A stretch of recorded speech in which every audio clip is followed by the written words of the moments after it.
for all the nightmare. And for our sleeping night that we can sleep, because of course the movie we watch of you. So as Jonas said, you are a legend. You won 7 Academy Awards. You are a legend from Hollywood.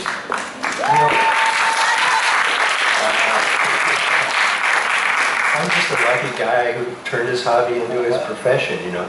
And, I find that anybody that's in Hollywood who lives long enough and lives through it, they call a legend. And everybody in Hollywood, they call a genius, So I just kind of, it's like, I just call myself a lucky guy. Okay, let's start with the discussion before Hollywood. I want to go back to that child you were talking yesterday from the Piazza Grande, the small boy that, like a young Victor Frankenstein, dreamed to build a monster. So, where did you grow up, and was your family connected with the movie business? No, my family were just like working class people. My mom worked in a bank. My dad had a variety of jobs, driving a truck, he was a salesman, he had a lot of different jobs. But he was always a creative person. And in his lifetime, that was discouraged. You can't make a living drawing pictures, stop doing that stuff and do something you can get a job at. And that was fortunate for me because he encouraged the creativity in myself. But I was born in New York, but my parents moved to California when I was not even 1 year old, to a suburb of Los Angeles, about 30 miles away from Los Angeles, called Covina. And Covina had cheap baby boomer houses. After the war, all these people needed a house. The house is very cheap. Every other house looked like my house. No garage, which I said, if I just had a garage to work in, But like I said, I so lucked out with my parents. They were very loving, very supportive, And from the time I was a little kid up until 10 years old, I kept saying that I wanted to be a doctor. And which is very weird because I'm actually very squeamish. I pass out at blood.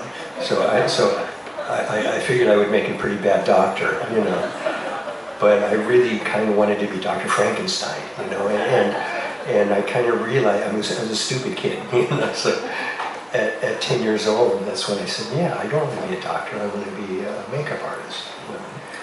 And I give long answers. I'm sorry. It's dangerous. It's dangerous to give an old man a microphone and have him talk about himself. But let me finish this part, and I'll let you ask a question. So, my parents were both very proud that their son wanted to be a doctor. Nobody in my family actually even went to college. I'm an only child, by the way.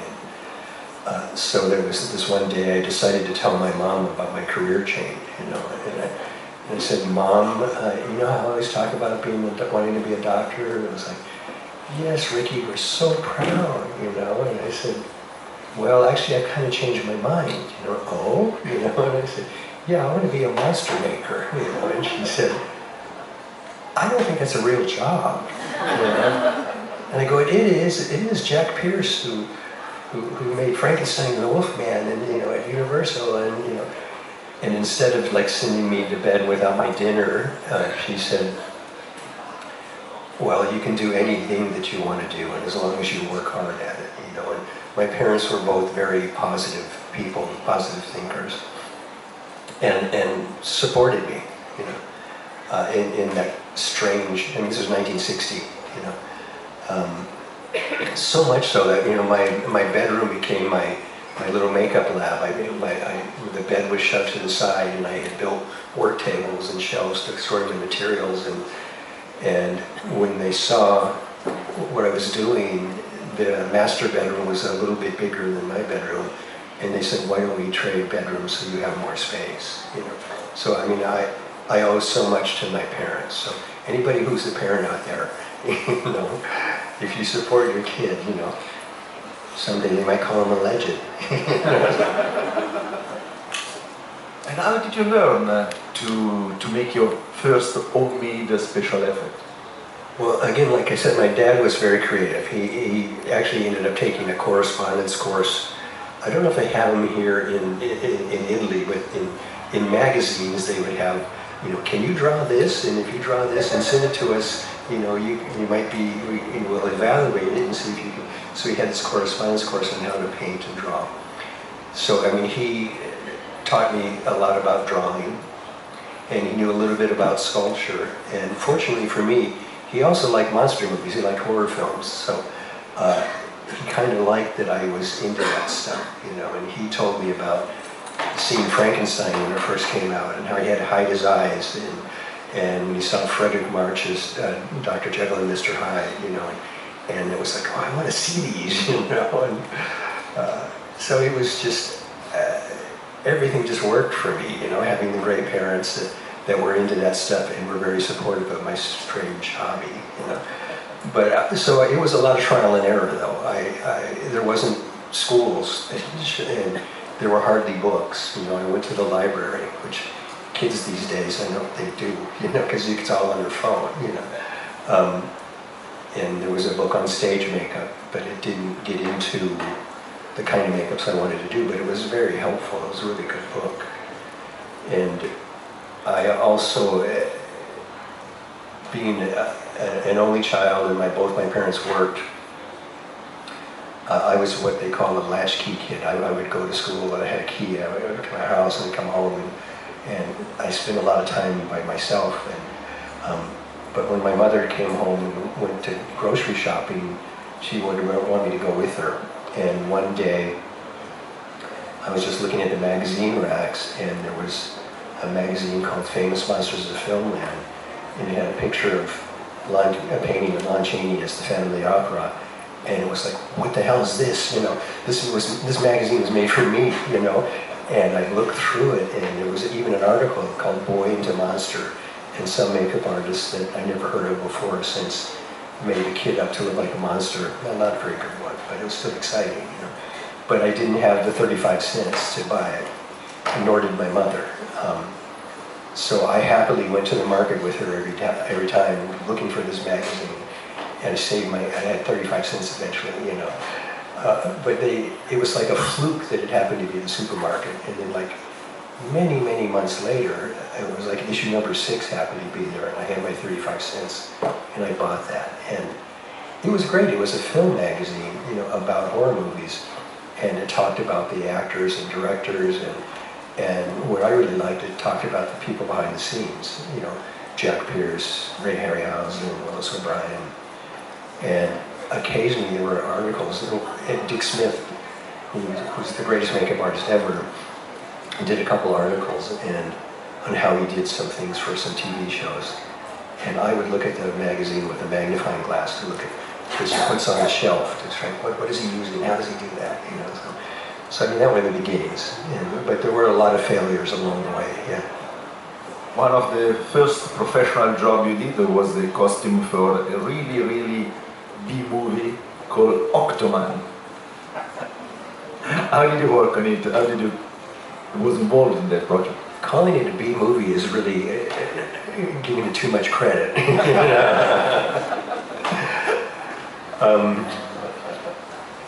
The very first job I ever really got, my hobby of making masks was expensive.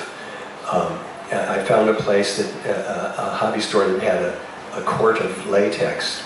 It was almost $9, and when I would get a quarter a week allowance when my parents could afford it, so it took me a really long time to save up $9. I mowed some lawns, which was horrifying because I had really bad allergies, but I got my $9, you know, and I bought this latex. And what did you ask me? I'm kind of still jet lagged. Octoman. Yeah, that's right. Yeah. Where am I? Who are all these people? What's going on?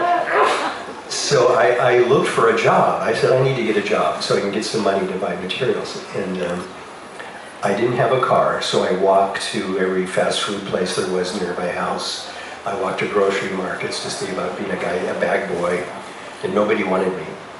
And one of the many jobs my dad had, he was a truck driver that delivered plumbing supplies.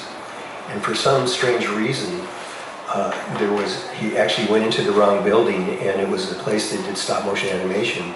I think they were in Covina because the rent was cheaper. And I had done stop motion animation as well, so I went to this place. It was 3 miles from my house. I know I can walk 3 miles to go to work. You know, it was the summer vacation between my junior and senior year in high school. And I went there and I said, I can sculpt, I can make molds. I've done some stop motion, and they said, start tomorrow. You know, and that place was kind of like a magnet for any weird kid that read Famous Monsters and liked stop motion and were Ray Harryhausen fans. And I met a whole group of people who now also have a bunch of Oscars. You know, Dennis Muren, Phil Tippett, Kim Ralston. And originally the Octoman they wanted to do as a stop motion character. And they were going to go to Jim Danforth. And when Jim gave the bid, they said, "Oh no, that's just too much money." You know, Octoman was a very low budget movie shot in 10 days. So they went to somebody else to build a suit, and they wanted a maquette, which is like a little sculpture of the Octoman.